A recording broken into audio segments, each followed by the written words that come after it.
अस्सलाम वालेकुम दोस्तों, आप सबको मेरे चैनल हिस्टोरिकल स्टोरीज में खुश आमदीद। दोस्तों, आज मैं आपको सूरी सल्तनत की मुख्तसर तरीन दास्तान बताऊंगा। पिछले बार में हमने आपको शेर शाह सूरी के बारे में बताया था कि किस तरह उसने हुमायूं को तख्त से निकाल दिया था और खुद हिंदुस्तान पर हुकूमत की है। आज लेकिन हमने उसकी सल्तनत और उसकी जानिशूनी के बारे में आपको पूरा नहीं बताया था। आज हम आपको सूरी सल्तनत की दास्तान सुनाएंगे।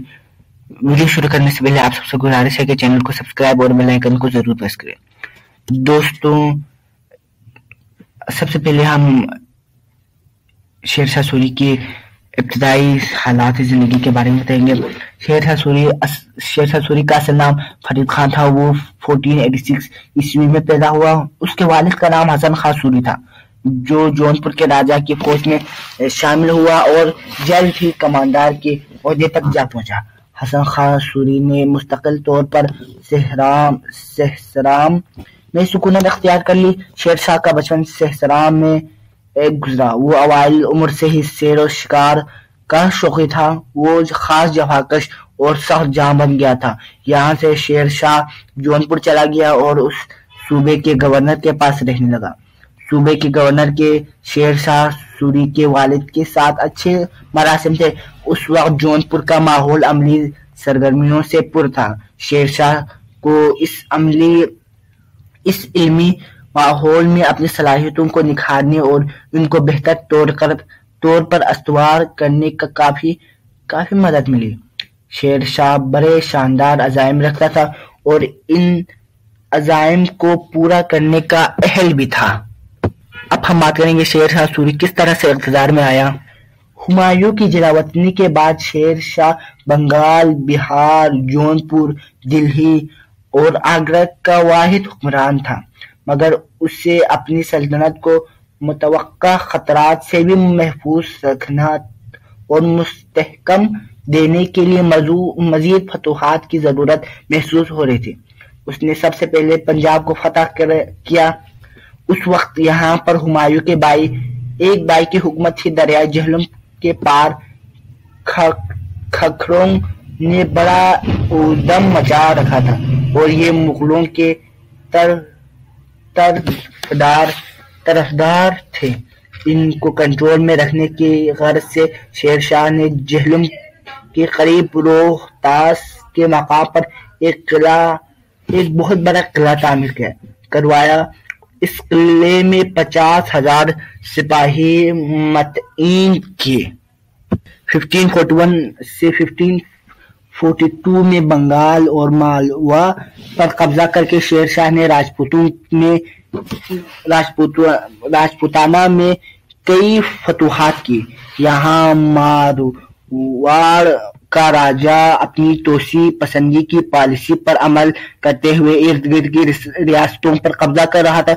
शेर शाह ने महसूस किया कि इस राज्य के बढ़ती हुई असर से किसी वक्त भी खतरा लाहक हो सकता है। शेर शाह ने अजमेर शरीफ के करीब राजा की फौजों का सामना किया। इस लड़ाई में ऐसा भी मौका आया कि जब शेर शाह की हार यकीनी हो चुकी थी। शेर शाह ने अपने अस्करी तजर्बे और होशमंदी से काम लेते हुए मामले को संभाला और राजपूतों को शिकस्त दी। इसके बाद इर्द गिर्द के इलाक़ाजात फतह करने के बाद शेर शाह अपने दारुल हुकूमत में वापस लौट आया। अब हम बात करेंगे कालिंजर के फतह और शेर शाह सूरी के इंतकाल के बारे में। शेर शाह सूरी 1545 में कालिंजर पर पूरी ताकत से हमला किया। किले की दीवारों पर आतिशे गोले फेंके जा रहे थे।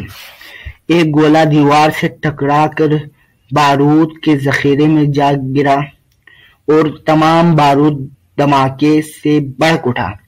इसमें शेर शाह बुरी तरह झुलस गया, मगर वो अपने सिपाहियों को मुसलसल किले पर हमला करने का हुक्म देता रहा। शाम के वक्त किला फतह हो गया। ये खुशखबरी उसे दी गई। खुशखबरी सुनकर उसके लबों पर हल्की सी मुस्कुराहट फैली और इसके साथ ही उसने अपनी जान मालिक हकीकी के सुपुर्द कर दी। شیر شاہ کی میت کو سہسرام لایا گیا، جہاں اسے ایک مقبرے میں دفن کر دیا گیا۔ یہ مقبرہ شیر شاہ نے اپنی زندگی میں ہی اپنے لیے تیار کروایا تھا۔ 1545 عیسوی میں شیر شاہ سوری کے انتقال کے بعد اس کا بیٹا اسلام شاہ سوری تخت نشین ہوا۔ اس نے اپنے 8 سالہ دور حکومت میں اپنے والد کے کام کو آگے بڑھایا۔ وہ اعلیٰ انتظامی قابلیت کا مالک اور تجربہ کار جرنیل تھا۔ اس کے دور میں کئی علاقوں میں بغاوتیں شروع ہو گئی، لیکن اس نے ان بغاوتوں کو سختی سے کچل دیا۔ اسلام شاہ سوری 1553 عیسوی میں انتقال کر گیا اور اس کا 12 سالہ بیٹا فیروز شاہ سوری تخت نشین ہوا، مگر اس کے ماموں نے اسے قتل کروا کے عادل شاہ سوری کے لقب سے حکومت کرنا شروع کر دی۔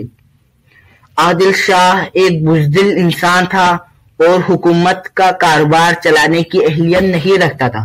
اس عرصے میں برصغیر انتظامی اور سیاسی لحاظ سے ٹوٹ پھوٹ کا شکار رہا۔ ملک میں بغاوتیں شروع ہو گئی جس پر عادل شاہ سوری قابو نہ پا سکا۔ پنجاب میں سکندر سوری نے بادشاہت کا اعلان کر دیا۔ حکومت کی داخلی حالت و انتشار دیکھ کر ہمایوں کا حوصلہ بڑھا۔ اس نے پہلے پنجاب میں سکندر سوری کو شکست دی، پھر آگے بڑھ کر دلی اور آگرہ پر بھی قبضہ کر لیا۔ ہمایوں کے وفات کے بعد اس کا بیٹا اکبر تخت نشین ہوا۔ تو دوستوں، یہ تھی سوری سلطنت کی ایک چھوٹی تاریخ۔ اگر آپ کو ہماری یہ ویڈیو اچھی لگی ہو تو لائک اور چینل کو سبسکرائب ضرور کریں، اس ویڈیو کو شیئر کریں اور کمنٹ باکس میں اپنی رائے دیں۔ اور آپ کو کوئی کسی سیریز کے بارے میں بتانا ہو، کوئی نیا سیریز شروع کروانا ہو تو آپ کمنٹ باکس میں ضرور بتا سکتے ہیں۔ آج کا ویڈیو یہاں ختم ہوتا ہے، نیکسٹ ویڈیو میں ملیں گے، تب تک کے لیے اللہ حافظ۔